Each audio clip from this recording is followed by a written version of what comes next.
momento de una entrevista. Hoy hablaremos sobre las elecciones de 1962, controversias y supuestos indicios de fraude. Hoy vamos a conversar con Antonio Zapata, él es historiador y docente del Departamento de Humanidades de la UC. ¿Cómo está, señor Zapata? Bienvenido, muy buenos días. Muy buenos días, gracias por la invitación. A usted por acompañarnos. Por favor, coméntenos qué elecciones se celebraron en el año 1962 y en qué contexto se encontraba el país. Bueno, se celebraron elecciones puesto que en el año 1956 se habían realizado las anteriores elecciones en las cuales había sido electo como presidente Manuel Prado para su segundo gobierno.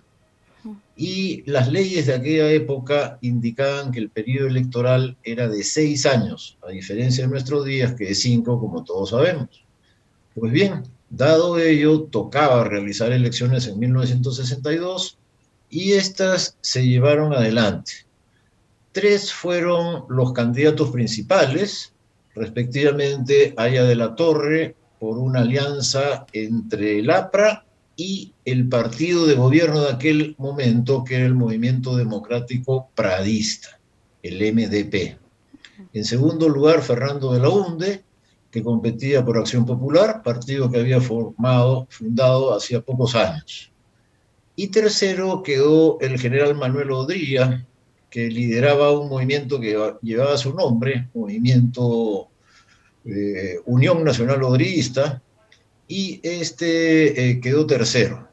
Quedó primero Haya de la Torre, quedó segundo Fernando de la Hunde, quedó tercero Manuel Odría, pero los tres con una votación bastante pareja y bastante alta, casi cerca del tercio, alrededor de 30%, un poco más, estos 3 candidatos. Sí. ¿Cómo se y luego hubo otros 4 candidatos que sacaron votaciones menores, pero hubo una oferta electoral amplia para lo que eran los estándares peruanos de aquella época. 7 candidatos era algo que en el Perú no se veía. Por ejemplo, las anteriores elecciones habían sido con 3 y una anterior había sido con solo 1. Los estándares peruanos de esa época eran 1, 2, máximo 3 candidatos, y que hubiera 7 en 1962 sorprendió a los observadores y a la ciudadanía. Claro, Cabe destacar también que ya votaban las mujeres, por lo tanto el cuerpo electoral, ¿no?, el padrón electoral era significativo. Sí, señor Zapata, ya con esta cantidad de candidatos, ¿cómo se habría desarrollado la campaña? Bueno, la campaña, como estaba diciendo, se centró en los 3 primeros, Haya de la Torre, Fernando de la Hunde y el general Manuel Odría. Y los otros 4 tuvieron, bueno, una intervención más bien discreta. Cabe destacar que entre las otras 4 candidaturas habían sobre todo una profusión de opciones de centro-izquierda. Estaba la Democracia Cristiana, por ejemplo, que tenía un perfil claramente de centro-izquierda con su candidato Héctor Cornejo Chávez, y asimismo había candidatura del Frente de Liberación Nacional, donde participaba el Partido Comunista y un grupo de simpatizantes, y había candidatura del Movimiento Social Progresista. De tal modo que entre las candidaturas menores lo que había era profusión de opciones de centroizquierda, que al no ponerse de acuerdo en una sola candidatura habían dispersado el voto. En dichas elecciones, ¿cómo fue la participación del Jurado Nacional de Elecciones? Bueno, fue controvertida porque luego esas elecciones se anularon. Hubo un golpe militar y esa junta que entró con el golpe militar el 18 de julio, faltando 10 días para que termine el periodo de Manuel Prado, y en condiciones en las cuales había sido elegido el Congreso, mas no había sido elegido presidente de la República. En esas condiciones se produjo un golpe que anuló las elecciones. Entonces, la actitud, la conducta del jurado fue controvertida. Los agentes políticos tuvieron opiniones diferentes sobre si el jurado había actuado bien o mal. Listo. En todo caso, posterior a esto, ¿qué es lo que ocurre en el país? Bueno, como estaba diciendo, el resultado electoral fue complicado porque Haya de la Torre, que fue el que ganó, había obtenido el primer puesto, mas no había llegado al tercio legal. La ley decía que para ser electo en la elección en primera vuelta, era imprescindible llegar cuando menos a 33.3. Y Haya de la Torre tenía algo menos, tenía 33,1 y había quedado a una fracción muy pequeñita de llegar al tercio necesario para ser elegido directamente. Entonces, lo que decía la ley para este tipo de circunstancias es que debía elegir el Congreso entrante. Y no había segunda vuelta, como en nuestros días, en las cuales se apela a la ciudadanía, sino que si el ganador, no llegaba al requisito legal para ser electo, entonces el Congreso era el que debía elegir. Y bueno, el Congreso debía elegir entre uno de los tres primeros. Eso decía la ley.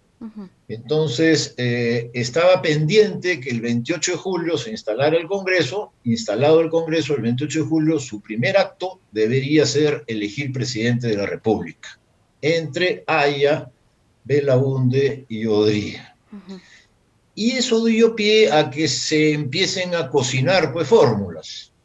El ejército no quería que Haya de la Torre sea presidente, Haya de la Torre tenía renuencia a renunciar porque estaba participando después de más de 30 años de estar perseguido y había ganado. Y luego los apristas cocinan una alianza con el general Odría, y cuando se iba a elegir al general Odría, el ejército pues tenía una postura diferente. El ejército interrumpió el mandato de Manuel Prado. Como digo, ya le faltaban solo 10 días para terminar sus 6 años, y esa junta militar anuló las elecciones y convocó a nuevas en el año 1963, que son las elecciones que eligieron por primera vez presidente a Fernando Belaunde. Bien, los militares habrían escrito un libro blanco en el que se explican las razones, los motivos de este golpe que usted nos comenta. ¿Cómo calificaría usted este documento? Bueno, controvertido. Por un lado, si uno mira las dos elecciones, ¿no?, la del 62 y las del 63, uno comprueba que Haya de la Torre obtuvo más votos el 63 que el 62. Y los militares dieron un golpe diciendo que las elecciones del 62 habían sido fraudulentas para favorecer a Haya de la Torre. Si hubiera sido así, hubiera sido imposible que en las siguientes elecciones saque más votos. Si hubiera habido fraude, entonces en las siguientes elecciones, la del 63, el favorecido por el fraude, Haya de la Torre, habría sacado menos votos, pero sacó más. Eso demuestra, en principio, que no favorecieron las elecciones del 62, como alegaron los militares, a Haya de la Torre.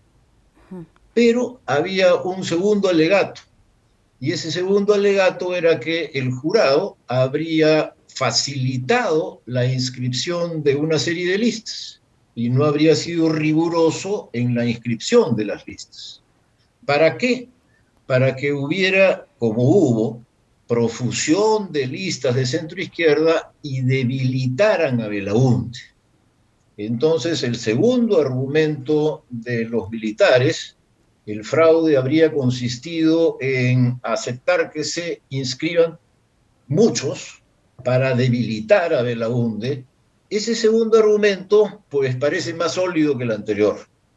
No está perfectamente probado, pero como digo, ¿no?, ese segundo argumento de los militares del 62 parece más sólido que el primero. Claro. Señor Zapata, ya para finalizar, se dice que es necesario conocer nuestra historia para no volver a cometer los mismos errores. ¿Cuál es la lección que nosotros como peruanos debemos tomar de esta elección y de la intromisión de las Fuerzas Armadas? Bueno, una lección hemos sacado y me parece positiva, y que es, si es necesario una segunda vuelta, porque en la primera no se resolvió al 100% los requisitos legales para ser electo presidente, la segunda vuelta no debe manejarla el Congreso, la segunda vuelta debe ser nuevamente una consulta a la ciudadanía. Me parece que esa es una lección que se sacó ya en positivo del fracaso de las elecciones del 62. Y lo que cabe es recordar el principio. Cada vez que hay una situación controvertida en los regímenes republicanos, democráticos, la legitimidad la tiene el pueblo.